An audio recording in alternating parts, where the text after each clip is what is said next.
अभी मैं हिमाचल प्रदेश हूँ, पहाड़ी राज्य हैं, पहाड़ी राज्यों की अलग से चुनौतियां हैं। संसाधन हमारे हैं, पर उन संसाधनों पर हमारा कब्जा नहीं है, मलकियत नहीं है।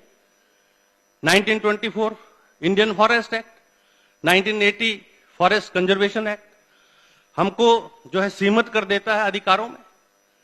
पर्यावरण का संरक्षण करना आर्टिकल 48 के तहत हमारा है, हम कर रहे हैं, लेकिन पर्यावरण के संरक्षण के एवज में हमको मिल क्या रहा?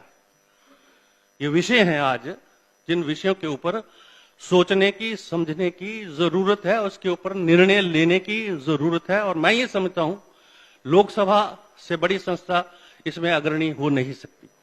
आपके बनाए हुए कानून को हम नहीं निकाल सकते, हम उसको तोड़ नहीं सकते, अमेंड नहीं कर सकते, चाहे हमारी आवश्यकताएं जो मर्जी हो। हिमाचल प्रदेश जिसका संसाधन पानी है, पर्यावरण है, आज उस पानी के इवज में देश के लिए 23,000 करोड़ रुपया मात्र मेरा जिला देता है, और हम आकांक्षी हैं। हमने एशिया में सबसे पहले बिजली पैदा की, एशिया में, और आज हम आकांक्षी हैं। आज हमारे पास इंफ्रास्ट्रक्चर के लिए पैसे नहीं है, और जब कभी जो है वहां मूल्यांकन होता है तो मात्र 32 करोड़ 30 करोड़ इंफ्रास्ट्रक्चर के लिए प्रदेश के लिए मिलता है। 23,000 करोड़ जो जिला देता हो और उसमें उसको 5% 10% उसकी विकास के लिए ना मिलता हो, तो ये तो बड़े दुर्भाग्य की बात है। इसलिए मुझे तो मात्र यही कहना है, अगर संस्थाओं को मजबूत होना है, सशक्त होना है, और देश को आगे बढ़ना है, समाज को सशक्त होना है, क्योंकि हमने सेकुलरिज्म की बात की है, सोशलिज्म की बात की है, सोवरन डेमोक्रेटिक रिपब्लिक की बात की है, फ्रेटर्निटी की बात की है, तो ये विषय तो ये है कि हर व्यक्ति जो है समाज से जुड़ा हुआ सशक्त हो, मजबूत हो, उसमें उतनी परिपक्वता पैदा हो कि वो जान सके कि मुझे जो है प्रतिनिधि के रूप में किसे चुनना है, किसे नहीं चुनना है। लेकिन आज देख लीजिए देश के अंदर तो ये सारी चुनौतियां हैं हमारे आगे, और जहां जहां लोकसभा ने या विधानसभाओं ने अपना योगदान तो दिया है, लेकिन हमको इन चुनौतियों के ऊपर बड़ा गंभीरता से विचार करने की जरूरत है। और मैं समझता हूं ये बहुत बड़ा फोरम है, जिस फोरम के माध्यम से इन विषयों को मैं आपके ध्यान में ला रहा हूं।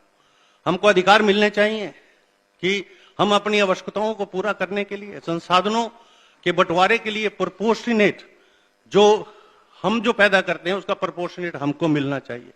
हम क्यों डेफिसिट रहें, हम क्यों हाथ फैलाएं कि हमको ये दे दीजिए, वो दे दीजिए, और फिर बंटवारा जो है कहीं जो है एक जगह सीमित हो। तो ये विषय हैं जिनके ऊपर हमको सोचने की जरूरत है। आपने मुझे समय दिया, आपका बहुत बहुत आभार, धन्यवाद। लेकिन हमको लोकसभा, विधानसभाओं को इन विषयों के ऊपर गंभीरता से विचार करते हुए आगे बढ़ना है।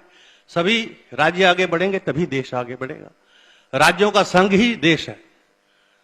देश, यूनियन जो है कुछ और नहीं है। हम यूनियन के संसाधन भी राज्यों के संसाधन है, और अगर उन संसाधनों को जो है संघ इस्तेमाल करता है, केंद्र इस्तेमाल करता है, राज्यों के अधिकार भी उतने ही हैं। और इसलिए बाकी तो बहुत सारी व्यवस्थाएं जिसके बारे में जिक्र नहीं करना चाहूंगा। 5 से 7 मिनट में अपनी बात आप संविधान के इस विषय पर रख नहीं सकते। तो ये कुछ बातें थी जो मैं जिक्र करना चाह रहा था। आपने समय दिया, आपका बहुत बहुत आभार, धन्यवाद। Thank you.